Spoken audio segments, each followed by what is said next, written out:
নমস্কার বন্ধুরা, আজ আমি আপনাদের দারুণ মজাদার একটি ইউনিক পিঠের রেসিপি শেয়ার করব। মাত্র আপনারা 2 থেকে 3টি উপকরণ দিয়ে এই রকম দারুণ মজাদার নরম সফট পিঠে মুখে দিলেই পুরো গলিয়ে যাবে। আর জলের ভাপে এই পিঠেটা কিন্তু আপনারা বানিয়ে নিতে পারবেন। দেখতেও যেমন সুন্দর, খেতেও কিন্তু পুরো দুর্দান্ত হয়। এর জন্য পুরো রেসিপি দেখতে থাকুন, আশা করি আপনাদের খুবই ভালো লাগবে। যদি চ্যানেলে নতুন বন্ধু হয়ে থাকেন অবশ্যই চ্যানেলটিকে সাবস্ক্রাইব করে নেওয়ার অনুরোধ থাকলো। কত সুন্দর দেখাচ্ছে পিঠেগুলো, এই যে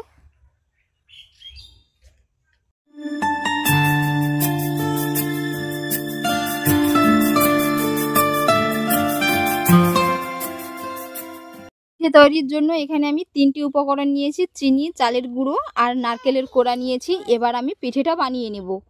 এখানে আমি চিনি নিয়েছি, আপনারা চিনির পরিবর্তে গুঁড়ো অ্যাড করতে পারেন। পিঠের জন্য সবার প্রথমে আমি নারকেলের স্টাফিংটা বানিয়ে নিব। তো এর জন্য এখানে আমি 1 বাটি নারকেল কোড়া নিয়েছি। এবার আমি দিয়ে দেব হাফ বাটি চিনি। তো 1 বাটির জন্য হাফ বাটি চিনি দিতে হবে। আপনারা চাইলে মিষ্টির পরিমাপটা বাড়িয়ে কমিয়ে নিতে পারেন। চুলার ফ্লেমটাকে লো টু মিডিয়ামে রেখে কিন্তু নারকেলের স্টাফিংটা বানিয়ে নিতে হবে, না হলে কিন্তু কালার চলে আসবে।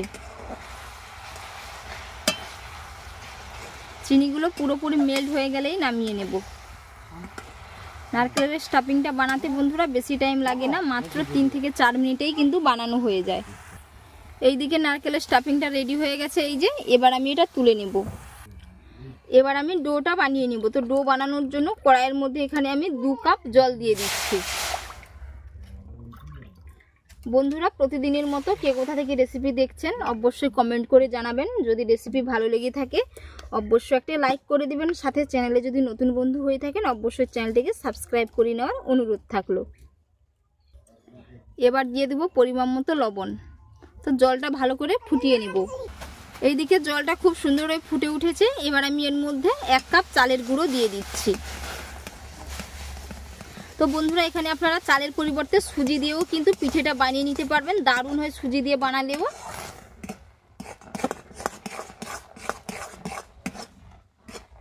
এইভাবে অনবরত নাড়তে নাড়তে খুব সুন্দর হয়ে কিন্তু ডো রেডি হয়ে যাবে।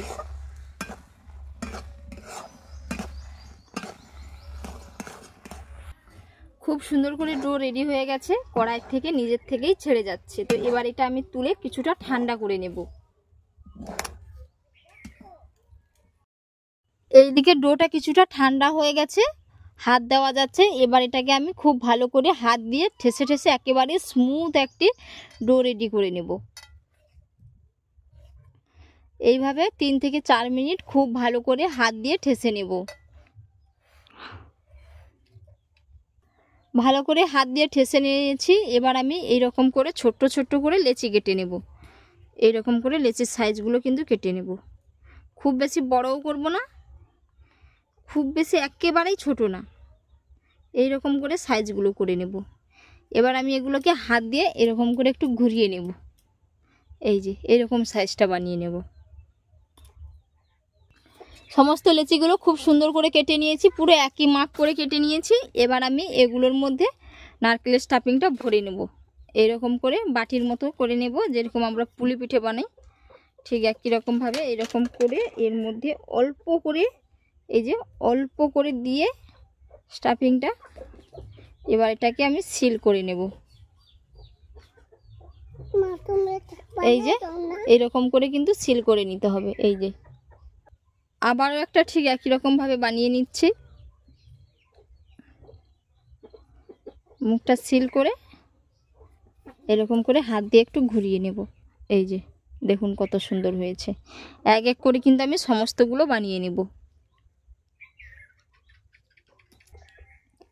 সবগুলোর মধ্যে খুব ভালো করে এখানে আমি স্টাফিংটা ভরে নিয়েছি। এবার আমি কয়েকটা লেচি একসাথে নিয়ে নিচ্ছি। এই যে একসাথে নিয়ে এরকম করে আমি একটু গোল গোল করে ঘুরিয়ে জয়েন্ট করে নেব সবগুলোকে।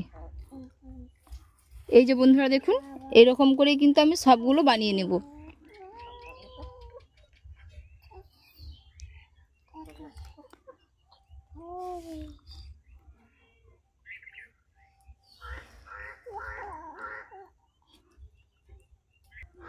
খুব সুন্দর করে কিন্তু আমি সমস্তগুলো বানিয়ে নিয়েছি। আর বন্ধুরা দেখুন পিঠেগুলো দেখতে কত সুন্দর দেখাচ্ছে। আপনারা কমেন্টে জানাবেন এই পিঠেটার নাম কি। এবার আমি এর মধ্যে লেবুর পাতা দিয়ে দেব।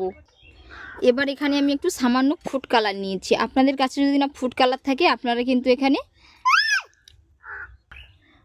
আপনাদের কাছে ফুড কালার থাকে তাহলে আপনারা কিন্তু এখানে পালং শাকের রস বের করেও কালার করে নিতে পারবেন।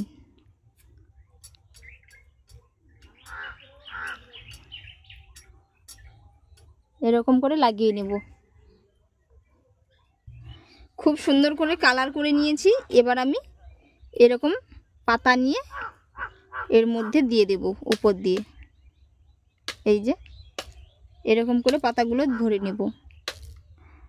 চাইলে আপনারা এখানে স্টিম করেও পাতাগুলো এর মধ্যে দিতে পারেন, দেখতে সুন্দর দেখাবে। তো এগুলো আমি আপনাদের দেখানোর জন্য আগে থেকে পাতাগুলো দিয়ে দিচ্ছি।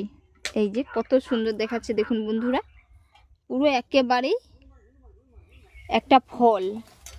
তো কি ফলটা অবশ্যই আপনারা কিন্তু কমেন্টে জানাবেন। সমস্ত পিঠেগুলোর মধ্যে আমি পাতা দিয়ে দিয়েছি আর কত সুন্দর হয়েছে দেখুন বন্ধুরা পিঠেগুলো। এবার আমি এগুলো স্টিম করে নেব। এইদিকে আমি একটি ঝাঁঝরা বেলা নিয়েছি, এর মধ্যে পিঠেগুলো আমি সাজিয়ে নিচ্ছি। তো এই অবস্থায় চাইলে পাতাগুলো খুলেও রেখে দিতে পারেন। প্লেট সাজানোর সময় পাতাগুলো দিলে দেখতে ভালো দেখায়, এর কারণে এখানে আমি পাতাগুলো দিয়েছি। এই যে খুব সুন্দর করে সাজিয়ে নিয়েছি। এবার আমি এগুলো ভাপিয়ে নেব।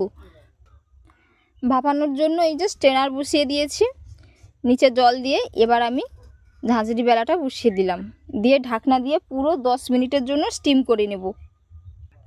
10 মিনিট পর দেখা হচ্ছে। পিঠেগুলো কত সুন্দর হয়েছে, একেবারেই নরম সব তুলতুলে আর একেবারেই পুড়ে ঠাসা। আর বন্ধুরা দেখতেই পাচ্ছেন পুরো একেবারেই ধোঁয়া উঠছে। এই যে তো বন্ধুরা আজকের রেসিপি আপনাদের কেমন লাগলো অবশ্যই আপনারা কমেন্ট করে জানাবেন। বাড়িতে তো অবশ্যই একবার এইরকমভাবে পিঠেটা বানিয়ে নেবেন, খেতে পুরো দুর্দান্ত হয়। আর এতক্ষণ পুরো রেসিপি দেখার জন্য আপনাদের অসংখ্য অসংখ্য ধন্যবাদ থাকলো। আপনাদের সাথে নেক্সট অন্য একটি রেসিপিতে দেখা হচ্ছে। ভালো থাকবেন, সুস্থ থাকবেন, ধন্যবাদ।